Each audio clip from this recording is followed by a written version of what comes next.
Assalamualaikum warahmatullahi wabarakatuh.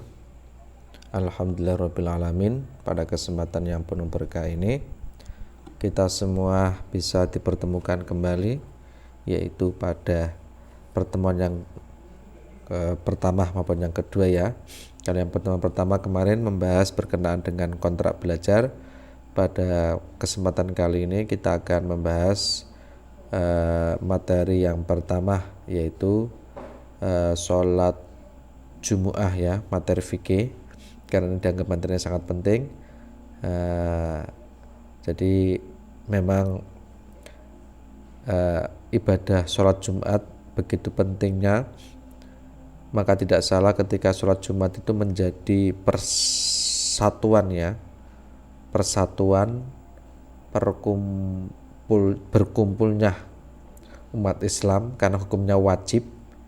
Semua yang tidak pernah kelihatan, kalau kita hidup di perumahan itu atau di kampung-kampung lah, kalau nggak pernah dia sholat jamaah itu pasti kalau sholat Jumat pasti kalau dia akan melihat bahwa kebanyakan mereka akan datang di masjid karena hukumnya adalah wajib. Sementara kalau sholat jamaah ini hukumnya kan fardu kifayah, jadi kewajibannya lebih wajib daripada sholat Jumat daripada sholat fardu. Artinya bertempatnya di masjidnya itu. Oke.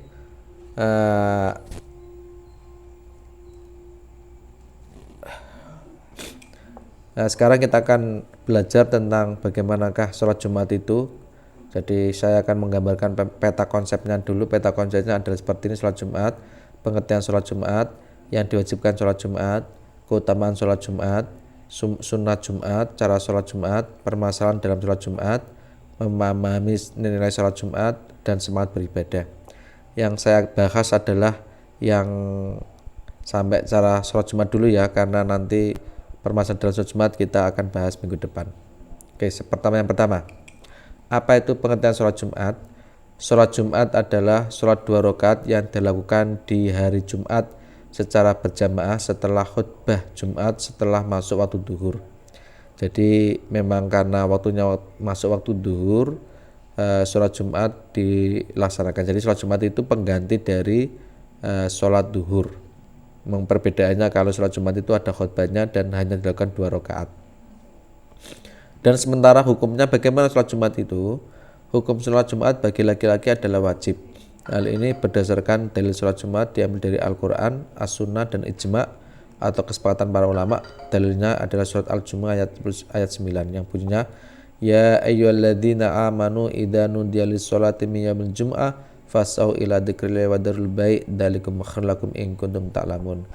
Hei orang-orang yang beriman, apabila diserukan untuk menunaikan sholat Jum'ah, maka bersegeralah kamu kepada mengingat Allah dan tinggalkanlah jual beli. Jadi ini menjadi sebuah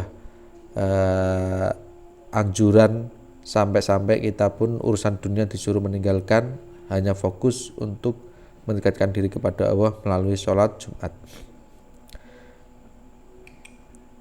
Anak-anakku yang saya cintai dan saya banggakan, di samping perintah sholat Jumat, Al-Quran juga ada hadis yang menjelaskan tentang anjuran untuk sholat Jumat. Jadi Jumatan adalah hak yang wajib atas setiap muslim dengan berjamaah, selain atas 4 golongan, yakni budak sahaya, wanita, anak kecil, atau orang sakit. Jadi 4 ini merupakan golongan yang tidak wajib melaksanakan sholat Jumat.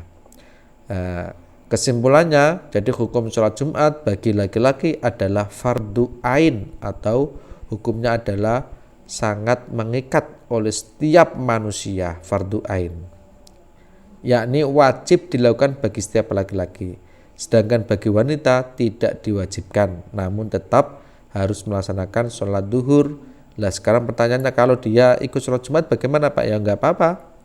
Memang perempuan itu dalam hadis Nabi dikatakan bahwa perempuan yang masih muda, yang masih untuk menghindari fitnah itu lebih baik sholatnya di rumah daripada sholat di masjid.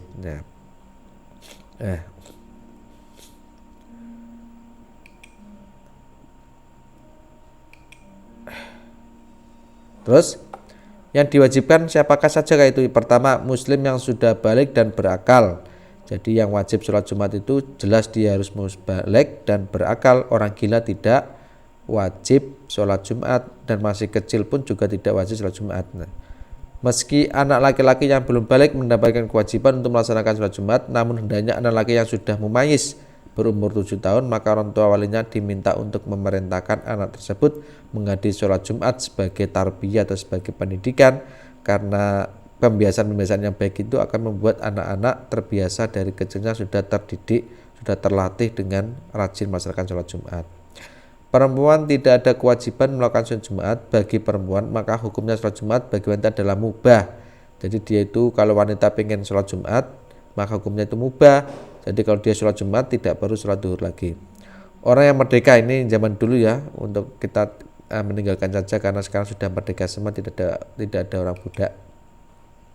Nah, orang yang menetap dan bukan musafir, orang yang sedang bepergian, dasar pemikirannya adalah ketika Rasulullah SAW dahulu melakukan safar atau bepergian, beliau tidak melakukan sholat Jumat dalam safarnya.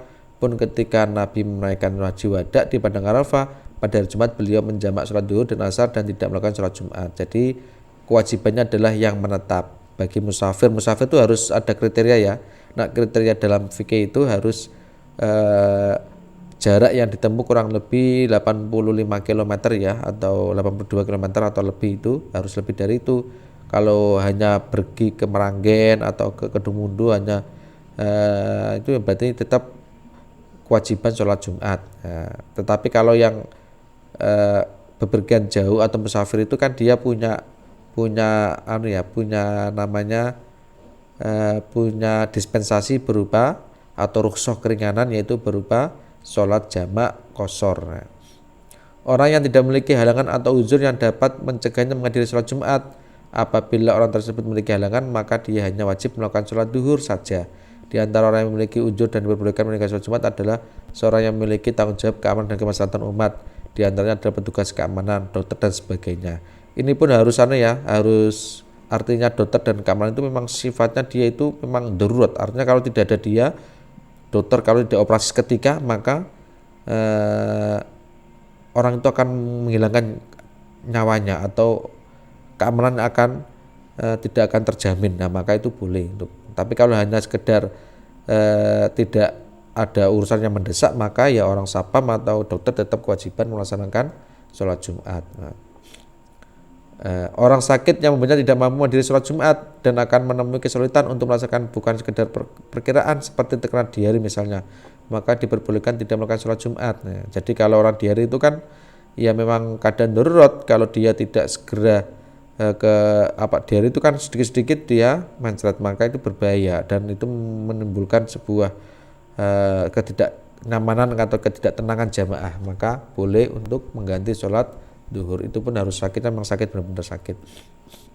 Yang sekarang terbaru ya, sudah berjalan hampir, dulu yang awalnya lockdown, sekarang musim pandemi virus corona itu kan ada fatwa yang mengatakan tidak harus sholat Jumat, diganti dengan sholat duhur di rumah.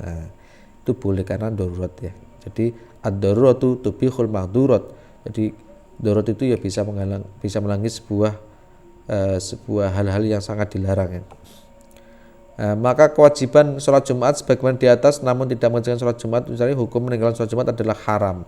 Jadi kalau ada orang yang tanpa ada uzur, tanpa ada hal-hal yang dia itu bisa menghalangi untuk sholat Jumat, maka kok dia dengan sengaja meninggalkan sholat Jumat, maka dia kena jatuh hukum haram dosa. Sampai diancam ini, barang siapa yang meninggalkan sholat Jumat 3 kali tanpa sebab, maka Allah akan mengunci mata hatinya. Hadis lain pun menyebutkan, barang siapa yang tidak mengerjakan sholat Jumat 3 kali karena meremehkannya, maka Allah akan mengunci mata hatinya. Jadi ini merupakan sebuah ancaman ya bagi orang-orang yang menyepelekan sholat Jumat. Bahkan ada yang mengatakan orang kok sudah tidak 3 kali tidak sholat Jumat dianggap sebagai murtad, keluar dari Islam, na'udzubillah, subhanallah. Kalau itu dengan sengaja ya, tapi kalau pas delala itu 3 kali itu kalau ada sesuatu yang karena mungkin sakit sampai Jumat sampai berbulan-bulan, maka beda lagi urusannya. Sekarang sunah-sunah sebelum sholat Jumat. Pertama mandi ya, maka